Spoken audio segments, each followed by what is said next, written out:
To what degree do we have, if any, biological requirements for supporting being in the vortex? Water, food, the quality of it or lack of quality of it? Well, there are some, and because you are comprised of trillions of cellular consciousnesses who are advocating for their own well-being. So they are asking for what they want and need to thrive. And when you are in alignment, you are receptive to that, and you just naturally gravitate to the things that help them to thrive. Your body is a veritable chemical factory as well. And so this cellular machine that is you is producing whatever it needs and asking for the ingredients from wherever. And so the happier you are and the more you're following your natural inclinations that feel good, not guiding yourself from what you shouldn't do, but guiding yourself from what feels good, in time you'll find yourself fulfilling those requirements. But rather than the word requirement, we want to use the word request, because the cells of your body are so flexible. They are so adaptable. They are so in sync, and there are so many of them, and they can borrow from each other, and they can give to each other. In other words, the community that makes up your physical body is extraordinary, you see. And so if you could just mind your own business and stay out of the way of that, in other words, just be happy and let your body do what it does.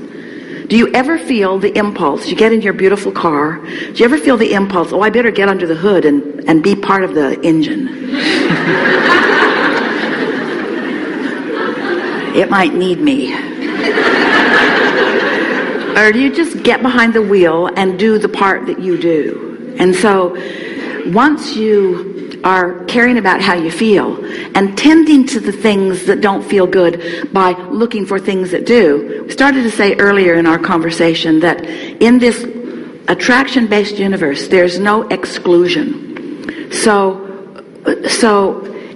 it isn't that we want you to not think about that. It's that we want you to think about that.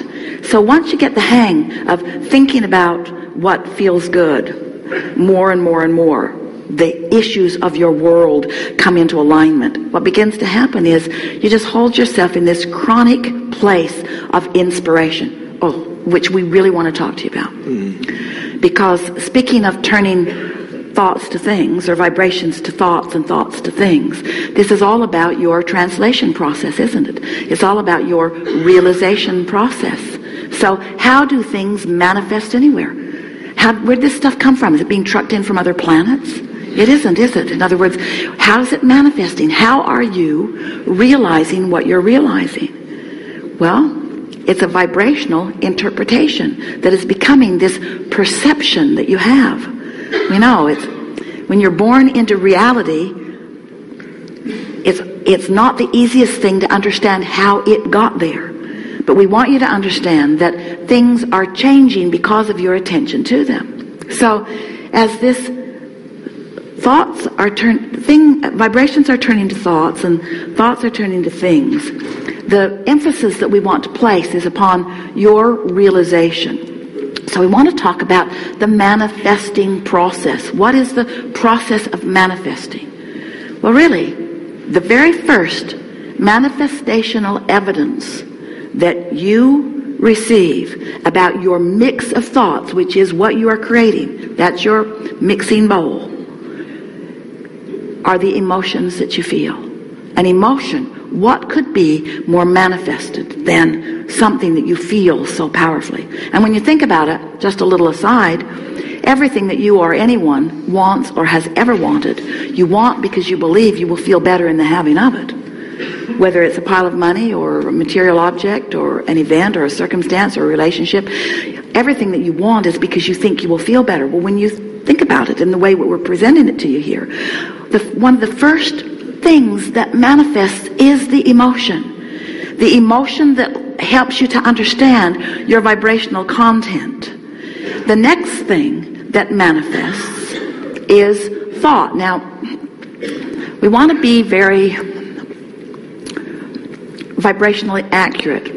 you have a thought and then you have an emotional response to it. So really the thought and the emotion are happening simultaneously. But we want you to notice first the emotion and then put the emphasis upon the thought that has caused the emotion.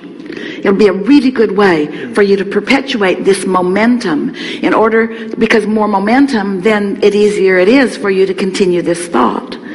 So when you are in that vibrational place where your vortex is in this high, pure vibration, and you are too, for whatever reason. Maybe you meditated. Maybe you had a massage. Maybe you've been appreciating someone. Maybe you just woke up and haven't done anything to pull yourself down yet. In other words, maybe you haven't done that thing you do that diminishes your vibrational frequency. So here you are, your vibrational frequency and that of your source and that of your vortex is all the same. And so now you begin to be the realizer of the sameness. So you just feel good. You feel good.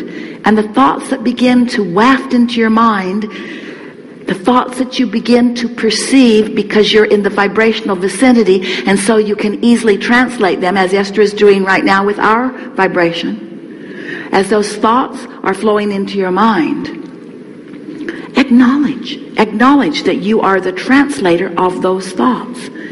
As you begin to deliberately acknowledge that you are tuned into who you are and what thoughts are coming, what you'll begin to notice is, Esther's been doing this a lot lately. She's been telling anyone who will stand around and listen to her, I'm acting on my impulses a lot. I'm no longer writing it down as something to tend to later. She's doing her best that when an impulse comes, when she thinks of someone, that's the time to call them. When she thinks of something, that's the time to put it in the suitcase. When she thinks of something, she went to a house in another city with a car parked in her garage, and when she got there, she didn't have the keys to the car in the garage in the other city. And she thought, I thought about that over and over and over and over and over again. And instead of acting on it, that's the kind of thing we're talking about. So if you get so that you're tuned in more and more and more, and knowing that you are, and consciously acknowledging that you're translating the vibration of alignment into tangible, perceivable experiences of well-being, then the thought process that begins to flow. So what we're getting at is, this is the way. The cells of your body have been launching rockets of desire into the vortex too. Your cells have created a vibrational version of you. Oh, which you are not helping them live sometimes. But when you're tuned in, when you're feeling good, when you're using every excuse that you can to feel good, when you're feeling good and then you're following the impulse, you're acting on the impulse, it's our promise to you. You're going to give them what they want. You're going to give them what they want when they want it. You're going to find yourself as this vital, efficient, good feeling, tuned in, tapped in, turned on extension of source energy. You are translations of source energy. And the way you feel and how it's turning out is the evidence of what kind of communication you got going on, you see. Thank you so much. You never get in your car, set the radio dial on a station that you don't like, and then demand that they play the songs you want to hear. I've been listening to you all day, and all I'm getting, Spanish stuff, Spanish. I'd like something in English, please, and something popular. You don't demand, you tune. You tune to the frequency that allows you the receiving of what you're looking for. Oh, and you live in the most diverse, magnificent, leading edge environment to create with precision and detail the specifics of everything that you want. This is co-creation at its best, and you knew it when you came. Good? Very good. Thank you so much.